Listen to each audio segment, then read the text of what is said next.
Unachoka haraka bila sababu, huenda mwili wako unakosa damu au hauna damu ya kutosha. Kwa hiyo kama una changamoto hiyo, basi asikiliza kwa makini uweze kujua dalili, lakini namna ya kuondokana na changamoto hiyo.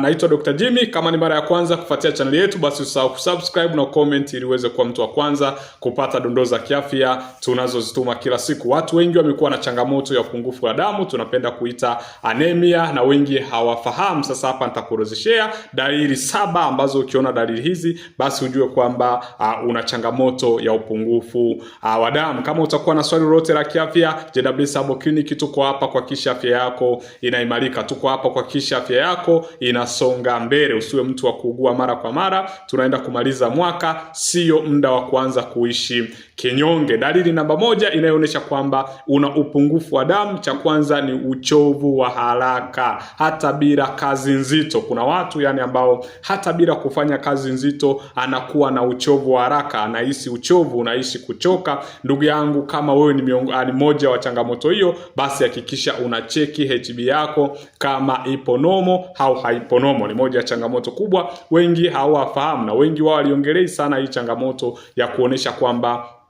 damu yako imepungua. Kwa hiyo cha kwanza, uchovu wa haraka hata bila kufanya kazi nzito. Lakini namba 2, watu tunasema ni kizunguzungu au kuhisi kuzimia. Wengi unakuta ulikuwepo hauna changamoto yoyote, au wengine unaweza umekaa kwa muda mrefu, lakini baada ya kusimama unahisi kizunguzungu, na wengine huwa wanaenda mbele kabisa, unakuta mtu anazimia. Ukiona dalili hiyo, ni moja ya dalili inaonyesha kwamba kwanza upungufu wa damu mwilini mwako. Mwili wako unahitaji damu zaidi. Ni changamoto kubwa sana, sio kwa watoto, sio kwa watu wazima. Kwa hiyo kama una changamoto hiyo, ndugu yangu, shtuka, inaonyesha kwamba damu yako inapungua. Lakini namba 3, kupumua kwa shida.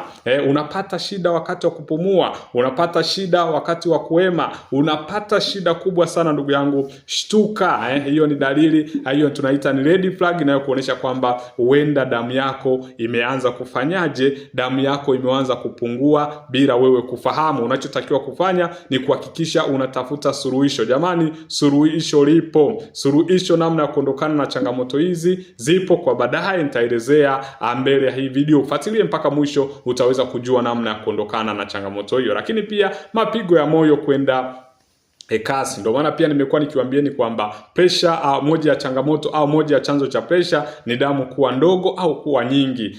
Damu inapokuwa ndogo, inaupa moyo kuweza kufanya kazi zaidi tofauti na ilivyokuwa mwanzoni. Ni moja ya changamoto kubwa sana, wengi hawafahamu, wengi hawazingatii. Lakini mapigo ya moyo yanapokwenda kasi, pia inaashiria jambo kubwa ndani mwako. Inaweza kuwa ni changamoto ya pressure, inaweza kuwa changamoto ya damu kupungua, inaweza kuwa changamoto ya vidonda vya tumbo na acid reflux imekuwa ikisababisha mapigo ya moyo kwenda mbio, au umeweza kushtuka kuwa na changamoto au kuwa na stress. Ni moja ya dalili, ukiona pia inaweza ikashiria kwamba damu mwilini mwako inapungua. Damu mwilini mwako imepungua, ni hatari kwa afya yako. Lakini pia ngozi au midomo kuwa mieupe.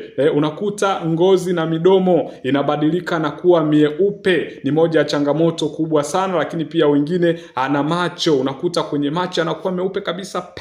Ukiona dalili hiyo, ndugu yangu, shtuka, ni kwamba una changamoto ya upungufu wa damu mwilini. Unatakiwa utafute suluhisho. Inabidi upate vyakula ambavyo vinaweza vikasababisha kuweza kuongezeka damu zaidi ndani ya mwili wako. Lakini pia kichwa kuuma mara kwa mara. Mara nyingi tumekuwa tukiambieni kwamba hakuna dawa ya kichwa.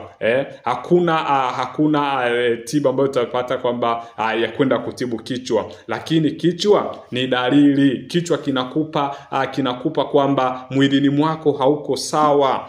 Huenda ni maji yamepungua, huenda ni damu imepungua. Ndio maana ukipata maumivu ya kichwa, usikimbilie kutumia dawa za kupunguza maumivu. Unatakiwa ufahamu chanzo ni nini. Huenda pengine haunywi maji ya kutosha, haupati kabisa maji ya kutosha. Ni moja ya changamoto kubwa inayosababisha maumivu ya kichwa au upungufu wa damu. Mwili wako unakupa taarifa kwamba ndugu yangu, kwenye upande wa damu paangalie zaidi, huenda kuna upungufu. Na wengi hili hawazingatii kabisa. Zingatia, hii ni zaidi ya dawa. Lakini pia kukosa nguvu na baridi mikononi au miguuni. Unakuta unakosa nguvu ghafla. Unapokuwa unakosa nguvu ghafla, basi jua kwamba ndugu yangu, damu imeweza kupungua ndani ya mwili wako. Unakosa nguvu, unapata baridi mikononi na pengine miguuni unapata baridi. Shtuka, hiyo ni red flag inayokuambia kwamba ndani ya mwili wako kuna upungufu wa damu. Utaniambia hapo chini kwenye comment, kuna dalili ipi ambayo wewe ukiona unajua kabisa hapa tayari damu imeshapungua. Na changamoto hii huwa inawakuta pia wamama wajawazito. Unakuta wanachoka, wanakuwa na kizunguzungu, mapigo ya moyo yanaenda kasi, ngozi na midomo inakuwa ni mieupe. Hizi ni dalili kwamba ndani ya mwili wako una upungufu mkubwa wa damu. Unatakiwa ushtuke, utafute suluhisho. Sasa hapa nitakuelezea namna ya kuondokana na changamoto hii. Sasa wamepima au umegundua kabisa una changamoto ya damu au upungufu wa damu, unachotakiwa kufanya ni nini? Kitu cha kwanza unachotakiwa kufanya ni kula vyakula vinavyoongeza damu. Kuna mboga za majani kama vile mboga za majani, matembele, mchicha ni mzuri sana, lakini pia maharage na ini na mayai. Kula maini, pendelea sana kutumia maini, ni mazuri sana, lakini pia kula na mayai yatakuweza kukusaidia kuweza kuongeza kiwango chako cha damu bila wewe kupitia changamoto. Maana damu ni kitu ambacho kiko very sensitive sana, kwa sababu hakuna kitu chochote kinachozalisha damu zaidi ya mwili wa binadamu.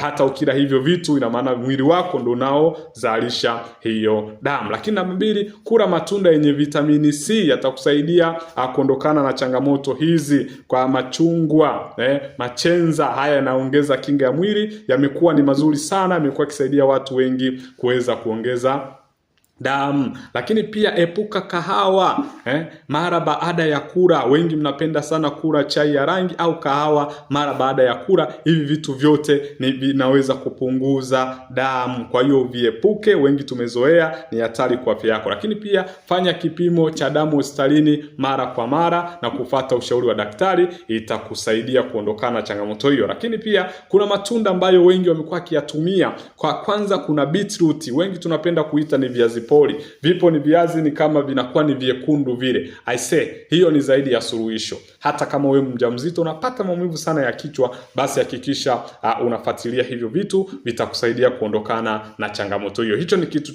cha kwanza unachotakiwa kuzingatia. Lakini kitu namba 2, tafuta rozera. Wengi tunapenda kutumia ile juisi, na kuna wanaume tulikuwa sehemu walivyompa juisi ambayo akachanganya na wale. Mimi sio mjamzito, lakini ndugu yangu, rozera inaongeza damu. Kuna matembele, chemsha matembele, chemsha mchicha, inaongeza damu zaidi. Tuambie hapo ni vitu gani wewe ambavyo ukivitumia huwa vinakuongezea damu. Ndugu yangu, usipuuze dalili hizi, hakikisha unatufollow kwa elimu zaidi. Kama ni mara ya kwanza kufuatia channel yetu, basi usahau kusubscribe na comment ili uweze kuwa mtu wa kwanza kupata dondoo za kiafya tunazozituma kila siku. Karibu na Mungu akubariki.